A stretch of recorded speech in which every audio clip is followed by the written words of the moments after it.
হুমায়ুনের দলে প্রার্থী হতেই চাকরি হারালেন সিভিক ভলান্টিয়ার, জেতাই চ্যালেঞ্জ বলছেন মুজকেরা বিবি। বাংলাদেশে হিন্দু নিধনে মালদহ ও বনগাঁ সীমান্তে বিক্ষোভ, পড়ল কুশপুতুল। ভোটের আগে সাংগঠনিক স্তরে একাধিক রদবদল তৃণমূলের, বাড়তি নজর ভরতপুরে। কম্বোডিয়ায় গুড়িয়ে দেওয়া হলো ৩২৮ ফুটের ভগবান বিষ্ণুর মূর্তি, অভিযুক্ত থাইল্যান্ড। Viral video. অরুণাচলের দখলদারি থেকে সরবে না চীন, দাবি মার্কিন রিপোর্টে। ফের নয়াদিল্লি বেজিং বিবাদ, রেশনে নতুন নিয়ম কার্যকর, কোন কার্ডে মিলবে কত চাল আটা জানুন বিস্তারিত। দল গঠনের ঘোষণার পরই চাপে হুমায়ুন, কী পদক্ষেপ নেওয়া হতে পারে ভরতপুরের বিধায়কের বিরুদ্ধে। সমস্ত নথি দেওয়ার পরই অসঙ্গতি, একই বুথের ৭০ জনের নামে গড়মিল। এতক্ষণ শুনলেন শিরোনাম, এবার আসছি বিস্তারিত খবরে। হুমায়ুন কবিরের দলে প্রার্থী হতেই চাকরি গেল এক সিভিক ভলান্টিয়ারের। রাতারাতি তাকে সাসপেন্ড করে দেওয়া হয়েছে বলে অভিযোগ। চাকরি হারালেও কোনো আফসোস নেই ওই সিভিক ভলান্টিয়ার মুজকেরা বিবির। নির্বাচনে লড়াই করা এবং জেতাটাই এখন বড় চ্যালেঞ্জ বলেই জানিয়েছেন। এহেন ঘটনাকে কেন্দ্র করে তীব্র চাঞ্চল্য তৈরি হয়েছে মালদহে। যদিও পুলিশের দাবি, দীর্ঘদিন ধরে কাজে আসতেন না ওই সিভিক ভলান্টিয়ার, তাই সিভিক রুল অনুযায়ী এহেন পদক্ষেপ নেওয়া হয়েছে। সপ্তাহের শুরুতেই নতুন দল, জনতা উন্নয়ন পার্টির ঘোষণা করেছেন হুমায়ুন কবির। শুধু তাই নয়, বঙ্গ বিধানসভা নির্বাচনে একাধিক কেন্দ্রের প্রার্থীর নামও ঘোষণা করেছেন।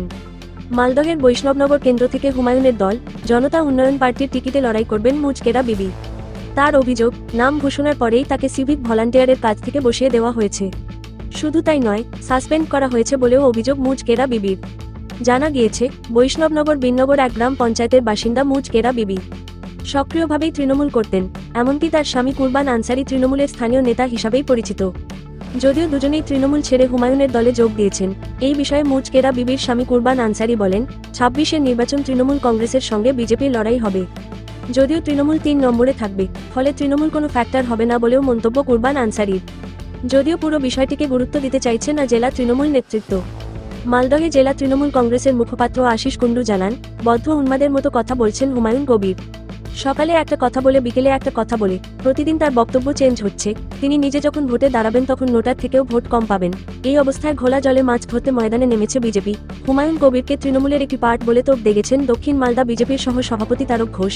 তিনি বলেন, হুমায়ুন কবিরের দল তৃণমূলেরই একটা পার্ট। আমাদের লক্ষ্য এই সরকারকে ২০২৬-এর নির্বাচনে বিসর্জন দিতে হবে। যদিও এত কিছুর মধ্যেও নতুন দলের প্রার্থী মুজকেরা বিবির আশা তিনি জিতবেনই। বাংলাদেশে হিন্দু যুবক দীপু দাস হত্যাকাণ্ডে উত্তেজনা ভারত বাংলাদেশ সীমান্তের একাধিক এলাকায়।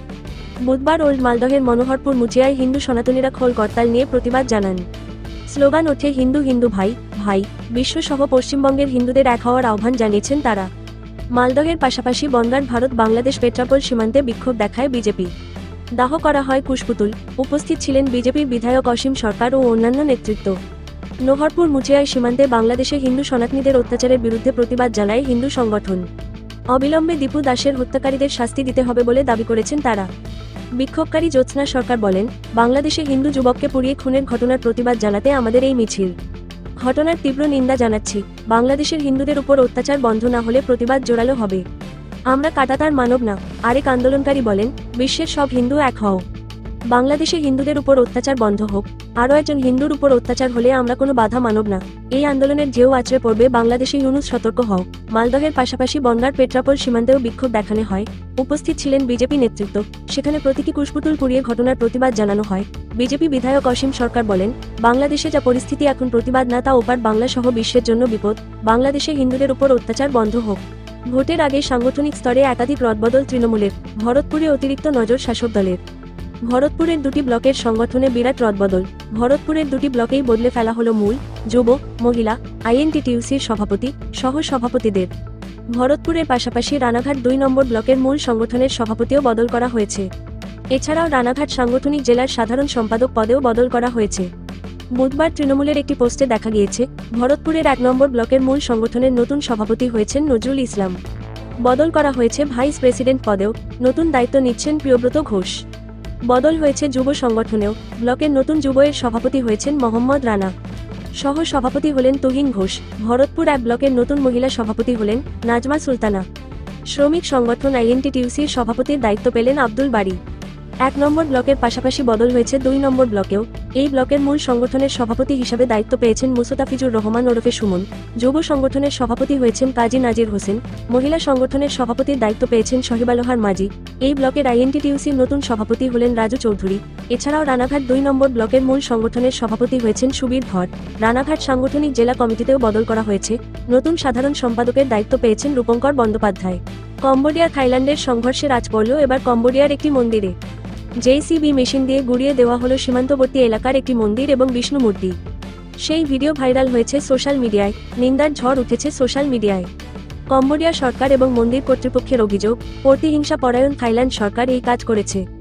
সংবাদ সংস্থা এএফপি জানাচ্ছে, 2014 সালে কম্বোডিয়ার একটি মন্দিরেও এই বিষ্ণু মূর্তিটি স্থাপন করা হয়। 328 ফুট উচ্চতার মূর্তিটি যে এলাকায় রয়েছে সেটির কাছেই থাইল্যান্ড সীমান্ত। এক বিবৃতিতে কম্বোডিয়ান মন্দির কর্তৃপক্ষ জানিয়েছে, আমরা বৌদ্ধ ও হিন্দু অনুসারীদের পূজ্য প্রাচীন মন্দির এবং মূর্তি ধ্বংসের তীব্র নিন্দা করছি। ভাইরাল হওয়া ভিডিওতে দেখা গিয়েছে, জেসিবি মেশিন ব্যবহার করে বিরাটাকার মূর্তিটিকে ভেঙে ফেলছে একদল লোক। কিছু মানুষ দূরে দাঁড়িয়ে এই ধ্বংসযজ্ঞ দেখছেন। প্রসঙ্গত, চলতি বছরের জুলাই মাসে টানা 5 দিন যুদ্ধ চলে দক্ষিণ পূর্ব এশিয়ার 2 দেশ থাইল্যান্ড এবং কম্বোডিয়ার মধ্যে। অন্তত 40 জনের মৃত্যু হয় দুপক্ষে। 3 দিন গোলাবর্ষণের পর থাইল্যান্ডের কাছে যুদ্ধ থামানোর আর্জি জানায় কম্বোডিয়া। যদিও সে প্রস্তাব কানে তোলেনি থাইল্যান্ড, শেষ পর্যন্ত মালয়েশিয়ার প্রধানমন্ত্রী আনোয়ার ইব্রাহিমের মধ্যস্থতায় সম্পূর্ণ সংঘর্ষবিরতিতে রাজি হয় দুপক্ষ। যদিও মার্কিন প্রেসিডেন্ট ডোনাল্ড ট্রাম্প দাবি করেন, তার প্রচেষ্টাতেই হিংসা বন্ধে রাজি হয়েছে থাইল্যান্ড ও কম্বোডিয়া। এই পরিস্থিতিতে অক্টোবরের শান্তি চুক্তির পর মনে করা হয়েছিল, বোধহয় স্থায়ী শান্তি এবার ফিরেছে, কিন্তু ডিসেম্বরেই ফের ভয়াবহ হয়ে ওঠে পরিস্থিতি। উত্তেজনার আবহে এবার কম্বোডিয়ার বিষ্ণু মূর্তি ভাঙল থাইল্যান্ড। অরুণাচলের দাবি থেকে কখনোই সরবে না চীন। আগামী দিনে বেজিংয়ের যা যা লক্ষ্য রয়েছে, তার মধ্যে অন্যতম হল ভারতের এই রাজ্য দখল। মার্কিন কংগ্রেসে সম্প্রতি এমনই রিপোর্ট জমা দিয়েছে আমেরিকার প্রতিরক্ষা দপ্তর। পেন্টাগনের দাবি, বেজিং ঠিক করেছে, অরুণাচল নিয়ে তারা কোনো রকম সমঝোতায় যাবে না। ভারতের এই অংশ তারা নিয়েই ছাড়বে। এই মার্কিন রিপোর্ট প্রকাশ্যে আসার পরেই আবার নতুন করে ভারত চীন বিবাদের আশঙ্কা শুরু হয়েছে আন্তর্জাতিক মহলে। তবে শুধু অরুণাচলই নয়, মার্কিন রিপোর্টে দাবি, চীনের নজরে তাইওয়ানও রয়েছে।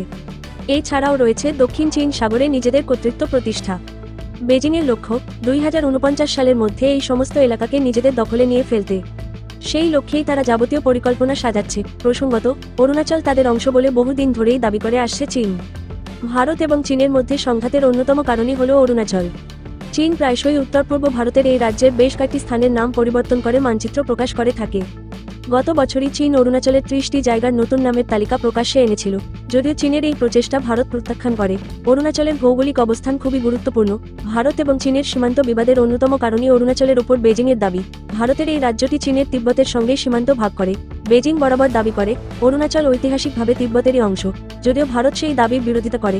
সাম্প্রতিক বছরগুলিতে অরুণাচল নিয়ে আঞ্চলিক বিরোধের পাশাপাশি এই রাজ্যের জলসম্পদ ব্যবহার নিয়েও উদ্বেগ দেখা দিয়েছে। নতুন বছর শুরুর আগেই খাদ্যাভ্যাসে পরিবর্তনের যুক্তি দেখিয়ে কেন্দ্রীয় সরকার জাতীয় খাদ্য সুরক্ষা প্রকল্পে এক বড়সড় বদল আসতে চলেছে, যেখানে আগামী 1 জানুয়ারি থেকে রেশনের বরাদ্দ এই পরিবর্তনগুলো কার্যকর হবে। এই নতুন ব্যবস্থায় চালের পরিমাণ কমিয়ে সমপরিমাণ আটা দেওয়ার সিদ্ধান্ত নেওয়া হয়েছে। তবে রাজ্য সরকারের পক্ষ থেকে জঙ্গলমহল সহ অন্যান্য গ্রাহকদের জন্য অতিরিক্ত চালের ব্যবস্থা আগের মতোই থাকছে।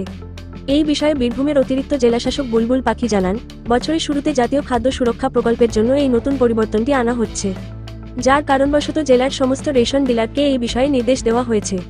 তাছাড়া নতুন বরাদ্দে চাল কমিয়ে সমপরিমাণ আটা দেওয়া হবে বলে প্রশাসনের তরফ থেকে জানানো হয়েছে।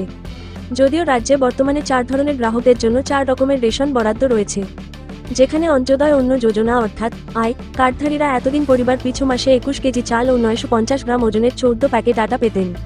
সেখানে নতুন বিজ্ঞপ্তি অনুযায়ী 2026 সালের শুরু থেকে চালের পরিমাণ কমিয়ে 15 কেজি করা হচ্ছে এবং আটার পরিমাণ বাড়িয়ে 20 প্যাকেট করা হচ্ছে। অপরদিকে ভাত খেতে অভ্যস্ত বেশিরভাগ বাঙালিদের কাছে এই পরিবর্তনের ফলে বহু মানুষের অসুবিধা হবে বলে মনে করা হচ্ছে। এছাড়া রাজ্য সরকার এওয়াই কার্ডধারীদের জন্য প্রতি মাসে পরিবার পিছু 1 কেজি চিনি 13 টাকা 50 পয়সা ধরে দেওয়ার সিদ্ধান্ত বজায় রেখেছে এখনও। পাশাপাশি পরিবারে 3 জনের বেশি সদস্য থাকলে অতিরিক্ত প্রয়োজনের জন্য মাসে 11 কেজি পর্যন্ত বিনামূল্যে চাল দেওয়া হবে। এছাড়া এওয়াই এর পাশাপাশি পিএইচএইচ গ্রাহকেরা কেন্দ্রীয় প্রকল্পে অনুযায়ী 2 কেজি চাল ও 3 প্যাকেট আটা বিনামূল্যে পাবেন, যেখানে রাজ্যের তরফে কার্ড পিছু অতিরিক্ত 6 কেজি চাল দেওয়া হবে। তবে রাজ্যের খাদ্য সুরক্ষা যোজনার RKSY 1 ও 2 কোন পরিবর্তন হচ্ছে না। নতুন রাজনৈতিক দল গঠনের ঘোষণা করার পরই সমস্যায় পড়তে পারেন ভরতপুরের সাসপেন্ডেড তৃণমূল বিধায়ক হুমায়ুন কবির। তার বর্তমান দলগত অবস্থান কি তা জানতে তাকে ডেকে পাঠাতে পারেন বিধানসভার স্পিকার। এই নিয়ে রাজ্য রাজনীতিতে নতুন করে আলোচনা শুরু হয়েছে। নতুন দল ঘোষণা করার পরেই বিধানসভার স্পিকারের নজরে এলেন ভরতপুরের বিধায়ক হুমায়ুন কবির। মঙ্গলবার বিধানসভার স্পিকার বিমান বন্দ্যোপাধ্যায় জানান, হুমায়ুন কবিরকে ডেকে তার বর্তমান রাজনৈতিক অবস্থান পরিষ্কার করা হতে পারে। স্পিকার জানান, শৃঙ্খলা ভঙ্গের অভিযোগে তৃণমূল কংগ্রেস আগেই হুমায়ুন কবিরকে সাসপেন্ড করেছে। সেই সংক্রান্ত কাগজপত্র ইতিমধ্যেই বিধানসভার কাছে জমা পড়েছে। কিন্তু সোমবার মুর্শিদাবাদে জনসভা করে হুমায়ুন যে নতুন দল গঠনের ঘোষণা করেছেন, সে বিষয়ে বিধানসভাকে তিনি কিছু জানাননি। তাই তিনি এখন কোন দলে আছেন তা স্পষ্ট করতেই তাকে তলব করা হতে পারে। স্পিকার আরও বলেন, যদি দলত্যাগ বিরোধী আইন অনুযায়ী কোনো অভিযোগ জমা পড়ে, তাহলে সেই বিষয়টিও খতিয়ে দেখা হবে। সোমবার মুর্শিদাবাদে জনসভা করে হুমায়ুন কবির তার নতুন দলের আত্মপ্রকাশ ঘটান। সেই সভা থেকেই হলুদ, সবুজ ও সাদা রঙের দলীয় পতাকা প্রকাশ করা হয়। একই সঙ্গে দলের ইস্তেহারও প্রকাশ করেন তিনি। কিছু বিধানসভা আসনে দলের প্রার্থীদের নামও ঘোষণা করেন হুমায়ুন। সেই সভা থেকেই হুমায়ুন কবির দাবি করেন, 2026 সালের বিধানসভা নির্বাচনের পর যে সরকারই গড়ুক না কেন, তার দলকে বাদ দিয়ে সরকার গঠন সম্ভব হবে না। এর আগেই তিনি বলেছিলেন, রাজ্যের সংখ্যালঘু অধ্যুষিত এলাকা থেকে 2026 সালের নির্বাচনে মোট 135টি আসনে প্রার্থী দেবেন তিনি। তার দাবি, অন্তত 90টি আসনে জিতে তার দল রাজনীতিতে কিংমেকার হয়ে উঠবে। এই সব ঘোষণার মধ্যেই এবার বিধানসভার স্পিকারের সম্ভাব্য পদক্ষেপ ঘিরে হুমায়ুন কবিরের উপর চাপ আরও বাড়ল।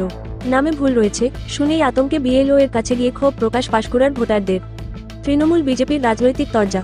পশ্চিম পাঁশকুড়া বিধানসভার পাঁশকুড়া ব্লকের চৈতন্যপুর এক গ্রাম পঞ্চায়েতের বিজয় রামচক এলাকার 172 নম্বর বুথে প্রায় 70 জনের নামের অসঙ্গতি দেখা গিয়েছে।